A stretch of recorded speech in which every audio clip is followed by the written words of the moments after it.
"You're too old to fly all the way to Maui, Dad. Just stay here and keep an eye on the house."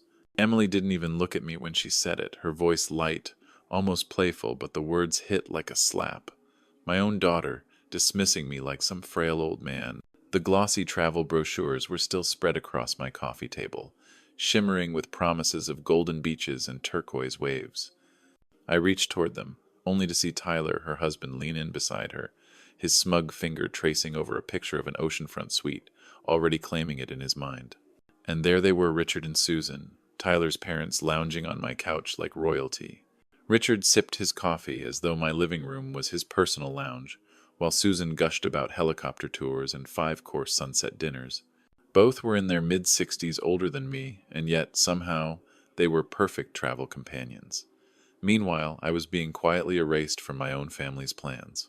"That sounds wonderful," I said, reaching for a brochure just to feel included.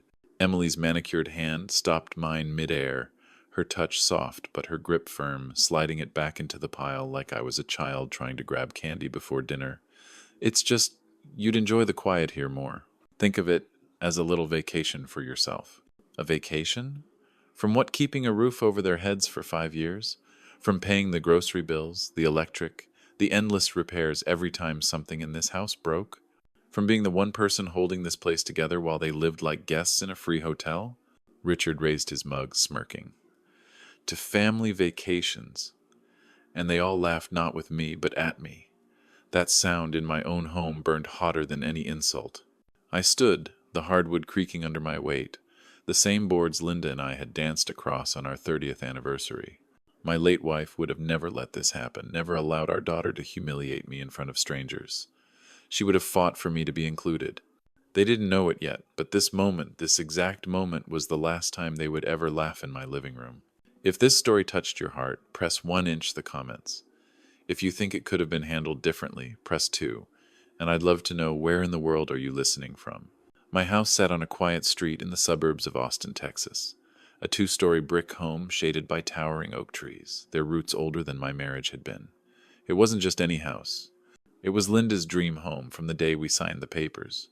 We'd raised Emily here, filled these rooms with Sunday roasts, birthday cake disasters, Christmas mornings tangled in wrapping paper. After Linda passed away 5 years ago, the house grew quieter until Emily and Tyler arrived, dragging their suitcases, 2 kids, and a storm cloud of financial ruin. They called it temporary. What they meant was indefinite. That so-called short-term stay had stretched into half a decade. Tyler had lost their home after a perfect storm of online gambling, doomed crypto bets, and credit card bills stacked like firewood. I told myself I was helping for the sake of my grandkids. And I was at first. But slowly, almost without me noticing, the atmosphere shifted. My name was still on the deed, but my home no longer felt like mine. Emily Grant, my only daughter, 35 years old. She'd inherited her mother's sharp eyes, and her smile, but Linda's smile, had warmed a room. Emily's had learned to measure and calculate. She knew how to make her requests sound like favors to me. And her gratitude was always dressed in something quick and disposable, a hug that lasted half a second. "You're the best, Dad," so polished it could have been rehearsed. Then there was Tyler Brooks, my 37-year-old son-in-law, still between opportunities, as he liked to put it. He had the laid-back confidence of a man who knew someone else would pick up the pieces. My garage was crammed with his tools, the spare room overtaken by his gaming setup, and the television, my television, was permanently tuned to whatever sports or shows he was binging without paying a dime. Richard and Susan Brooks, Tyler's parents, came by often, like royalty gracing my home with their presence. Richard, 64, a retired insurance adjuster, sat in my living room as if it were his personal stage. Susan, 61, mastered the art of polite condescension, her smile all teeth, her eyes scanning for imperfections. Carol Myers, my neighbor from 3 doors down, was one of the few people who reminded me this was still my home. She'd known Linda and me for 15 years. Widowed, whip-smart, and fiercely loyal, she never treated me like a prop in someone else's life. Then there was Ethan Cole, a name I only caught because Emily said it to Tyler when she didn't think I was listening. A local realtor, young, ambitious, the guy to call when you want results fast. She'd sounded almost giddy. And Daniel Hayes, someone I didn't know yet. an investor who paid cash for houses. He wasn't on my radar then, but soon he'd be the final card I played. This house wasn't just wood and brick. It was history carved into every beam and floorboard, the kitchen where Linda taught Emily to bake, the backyard where my grandkids wobbled on training wheels, the living room where our Christmas tree had stood for decades. But lately, every inch of it whispered a truth I'd tried to ignore. Here, I gave, and they took. I'd told myself that keeping the peace was worth the cost, that being needed, even for selfish reasons, was better than being alone. But as I stood there that afternoon, watching Emily flip through glossy resort photos, chatting about family trips that somehow excluded me, something inside me shifted. I didn't name it then, but for the first time in years, I wasn't thinking about how to make their lives easier. I was thinking about how damn good it might feel to take my life back. That night, the house slipped into its usual evening rhythm, the rhythm of their life, not mine. The kids were upstairs glued to some cartoon marathon. Tyler was downstairs researching vacation activities like it was a full-time job, and Emily was in the kitchen with Susan, clinking glasses and laughing as if they owned the place. I was in my room, still in the clothes I'd worn all day, trying and failing to lose myself in a mystery novel Linda had once loved. Then I heard it, Tyler's voice, too loud, too smug, drifting through the heating vent near my desk. Honestly, I think he bought that whole too old thing. The book in my hand snapped shut before I even realized it. Emily's voice followed, light and casual, like she was reading off a grocery list. Dad's always been gullible. Remember when we told him we'd pay him back for the roof repairs? Their laughter came sharp and mean, slicing right through me. I moved closer to the vent, every instinct from 30 years in the classroom telling me to stay quiet and listen. Richard's voice joined in, smug and certain. The timing works out perfectly. Right after we get back from Maui, we can put him in that place we looked at. My stomach nodded. That place? Susan's tone turned brisk, like she was confirming a dinner reservation. Sunset Haven. They said they can expedite the paperwork if we pay the deposit up front. How much? Tyler asked. 3,000, Richard replied without hesitation. But it's worth it to get him settled quickly. Once he's there, the house is ours anyway. Inheritance secured. It was like the floor tilted beneath me. Emily's voice perked up, almost cheerful. I already talked to that realtor Ethan Cole. He thinks we can get at least 800 grand with the market the way it is. Split 4 ways? Tyler asked. Obviously, Emily said. Mom, Dad, you've earned your share dealing with him these past few years. Susan laughed, low and cold. He's gotten so demanding, hasn't he? Always asking about our plans, wanting to be included in everything. The voices downstairs blurred into a poisonous hum. They didn't sound like my daughter, my family, not anymore. They sounded like strangers who'd been squatting in my life, plotting my removal like they were planning a weekend getaway. For 5 years I'd housed them, paid their bills, kept the fridge full, covered their medical expenses when their insurance failed, lent them my car, my tools, my time, and all along they'd been counting down to the day they could shove me aside and divvy up the spoils. I sank onto the edge of my bed, my knees unsteady. In the stillness, I could almost hear Linda's voice, calm, certain. If you don't draw a line, Michael, they'll take everything. I'd never been good at drawing lines. Until now. I opened the bottom drawer of my dresser and pulled out the small, fireproof box. Beneath Linda's wedding ring lay the deed to the house. No mortgage, no liens. Paid in full on a teacher's salary with 3 decades of sacrifice. My name alone was on that paper. The laughter downstairs rose again, muffled but still dripping with venom. The shock was already fading, replaced by something colder.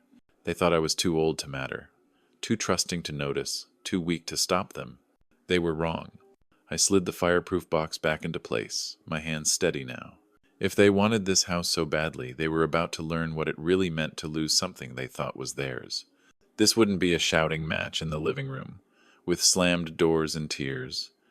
That would give them a chance to twist the story, to play the victims, to make me the unreasonable one. Number. This was going to be quiet. Surgical. I'd spent decades outsmarting teenagers who thought they could game the system. The best lessons weren't taught in anger, they were taught in consequences. Downstairs, Richard's voice floated up again. 2 weeks from now, this'll all be behind us. I almost smiled.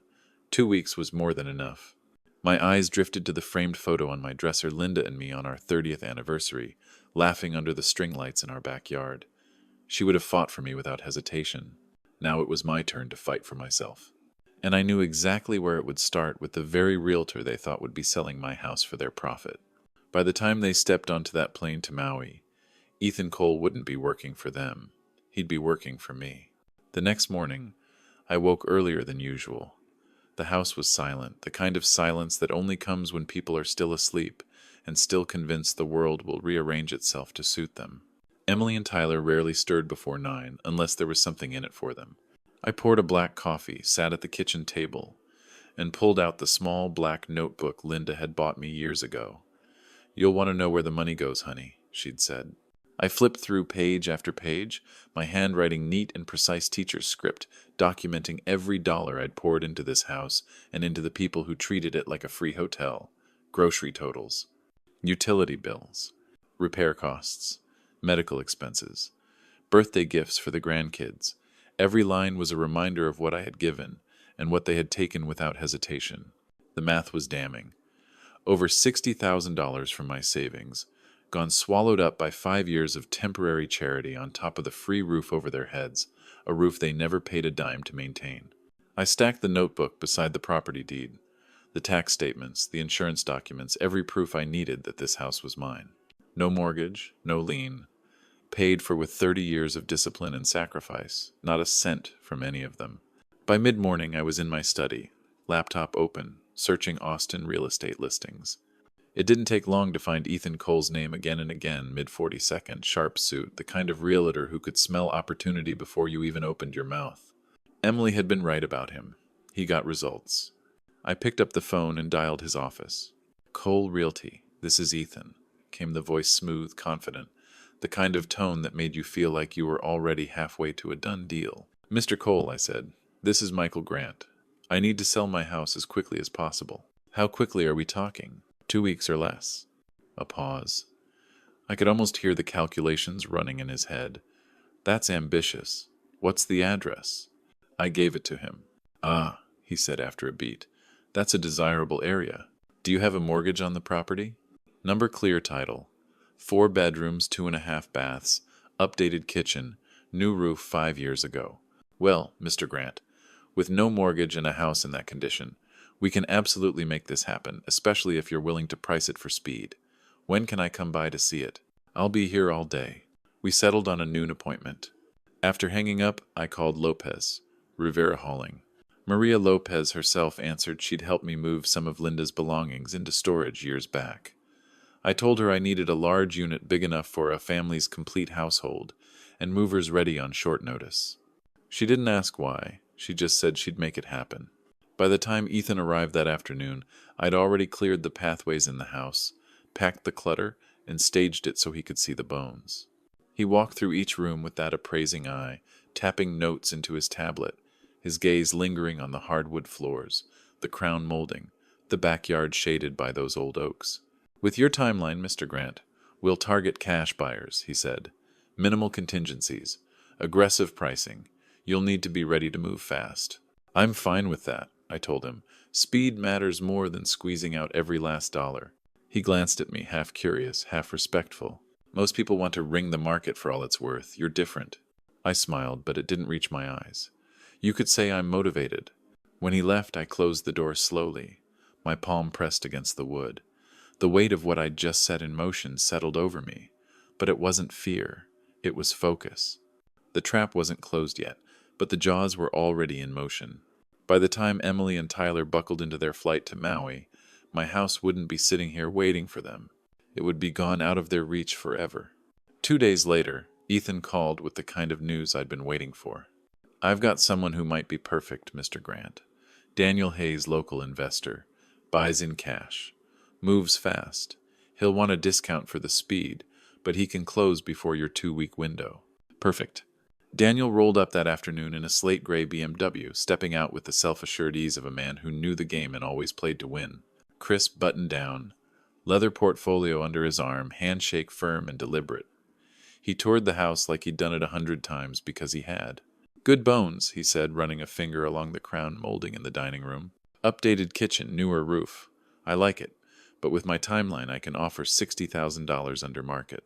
Ethan glanced at me, waiting for the pushback. That works, I said without blinking. Daniel's eyebrows lifted. No counter? Number. My priority is speed. Oh, a slow nod. The kind you give when you realize you've just been handed exactly what you wanted. We can close in 8 days. Cash, no inspections. Draw up the papers, I said.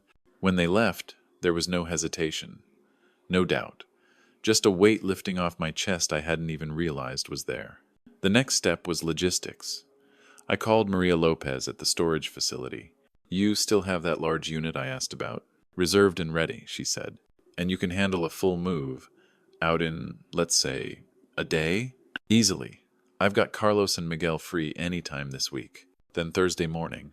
Thursday was when Emily, Tyler, and the Brookses would be sipping cocktails in Maui far enough into their vacation to stop caring what I was doing. The night before, I walked the house, room by room, mentally sorting mine from theirs. The list of things that truly belonged to me was shorter than I'd expected.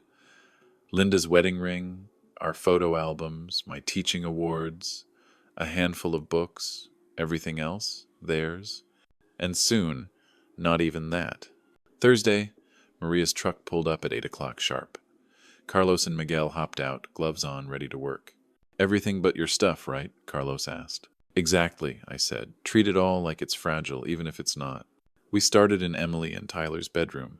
Designer clothes bought with my grocery money. Jewelry I'd given Emily over the years. Shoes she'd bragged about scoring on sale for more than my monthly electric bill. Into boxes they went, neat as you please. Tyler's things were harder to stomach. His gaming consoles, the triple monitor setup that hogged my spare room, stacks of gambling guides and crypto how-to books, tools he'd borrowed and never returned.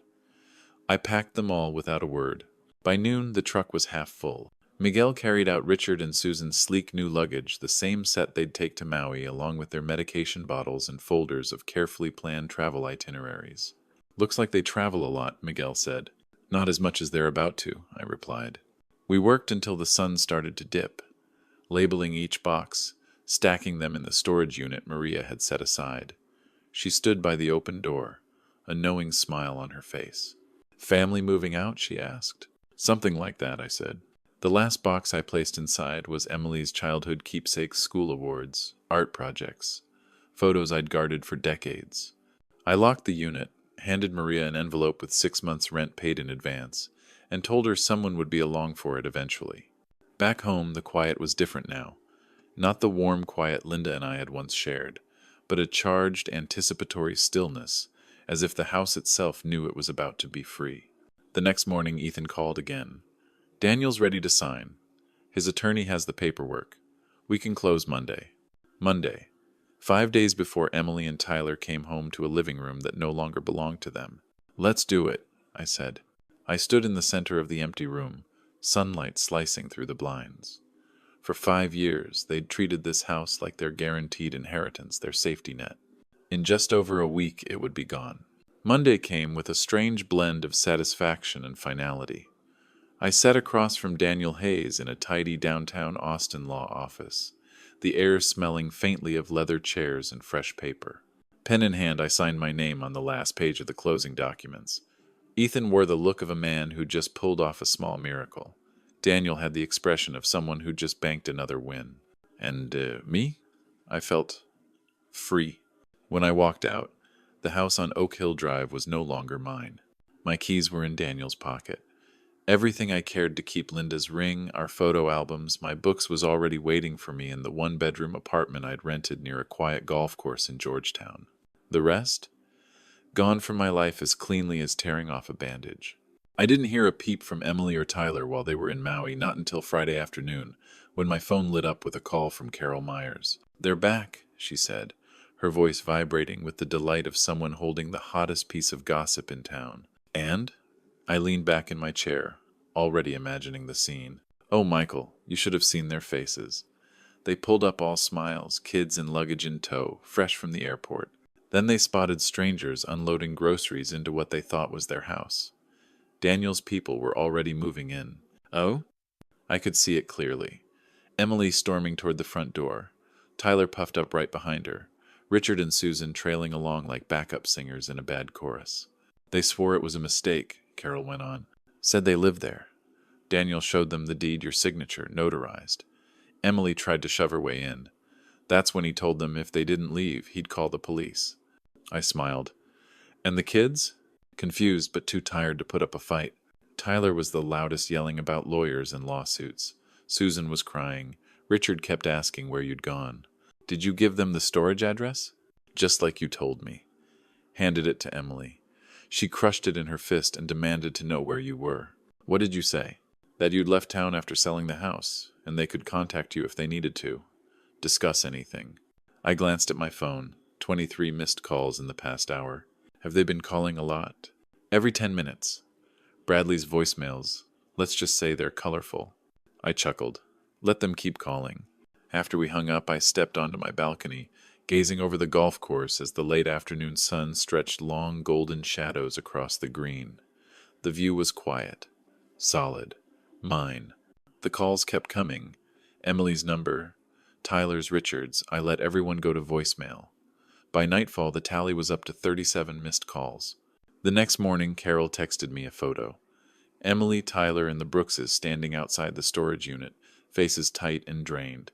They were unlocking it for the first time. Behind them, stacks of carefully labeled boxes waited like a final silent verdict. This is all you have left. My phone buzzed again. Emily's voice filled the voicemail brittle, stripped of its practiced charm. Dad, please, we need to talk. We don't have anywhere to go. We'll figure something out. Just call me back. I didn't. By Sunday morning, the number of missed calls had climbed to 43. They were finally tasting what they'd planned for me, being unwanted, uprooted, scrambling for a place to land. And I wasn't done yet. Monday morning, I sat on the balcony of the Grand Wailea Resort in Maui, the very place they'd booked for themselves. The Pacific stretched endlessly beyond the palm trees, the air warm with salt and plumeria. I sipped my coffee and scrolled through my phone. 46 missed calls, 21 voicemails.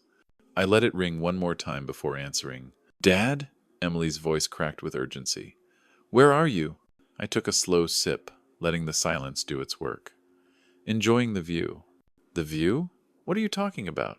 We came home and there were strangers in your house. They said you sold it. Is this some kind of sick joke? No joke. Oh, then explain how you could do something like this without telling us. Panic bled into anger. I guess the same way you planned to put me in a nursing home without telling me, I said evenly.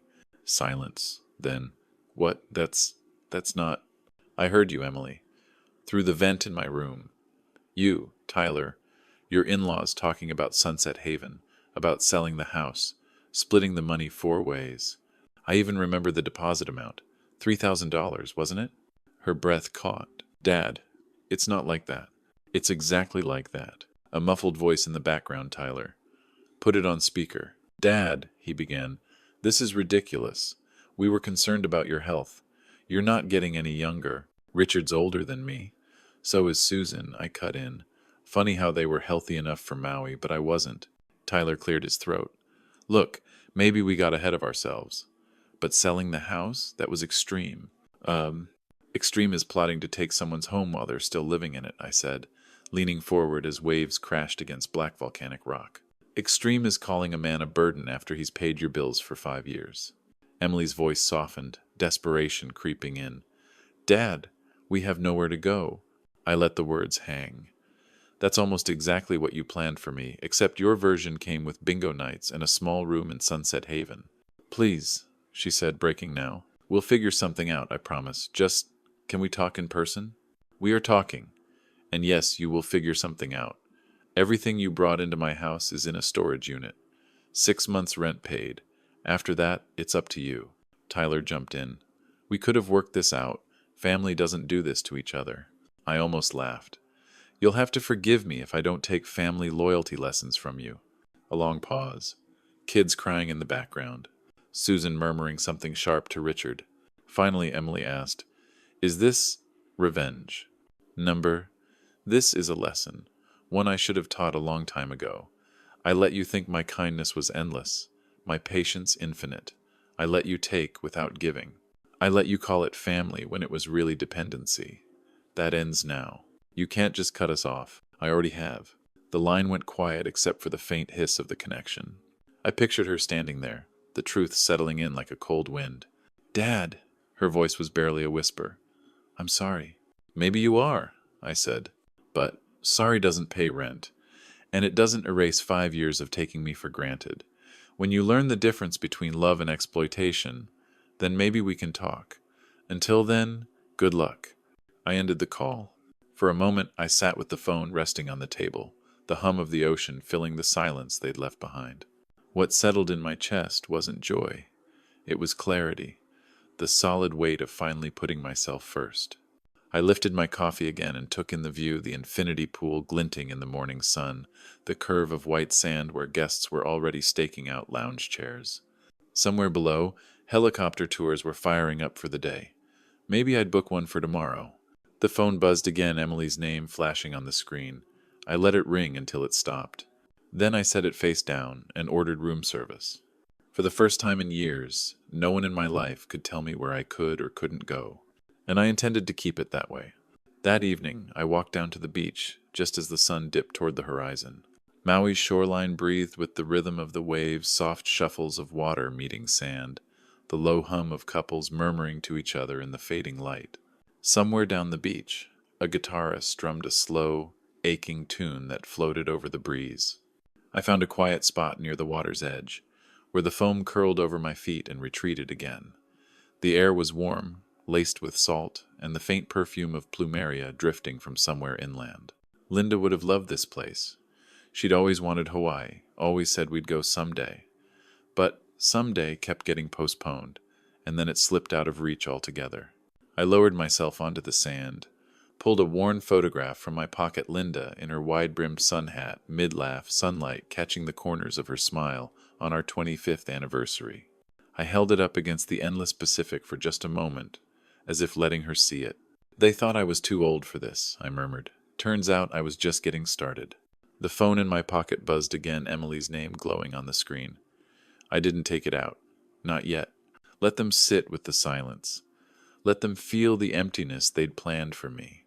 That was the only way the lesson would leave a mark. Because here's what I finally understood, what I wished I'd known years ago. Kindness is not weakness. Patience is not permission. And love does not mean sacrificing yourself for people who see you as a resource instead of a person. For 5 years, I convinced myself keeping the peace was worth the cost. That being needed was better than being alone. But here on this beach, with the sun setting fire to the water and the horizon stretching wide, I knew the truth. I wasn't alone at all. I had Linda's memory. I had my independence. And for the first time in years, I had a future that belonged entirely to me. I slipped the photo back into my pocket, rose to my feet, and walked toward the resort lights in the distance. Behind me, the tide rolled in and erased my footprints. Ahead, the night opened like a door I'd just found the key to. I didn't look back.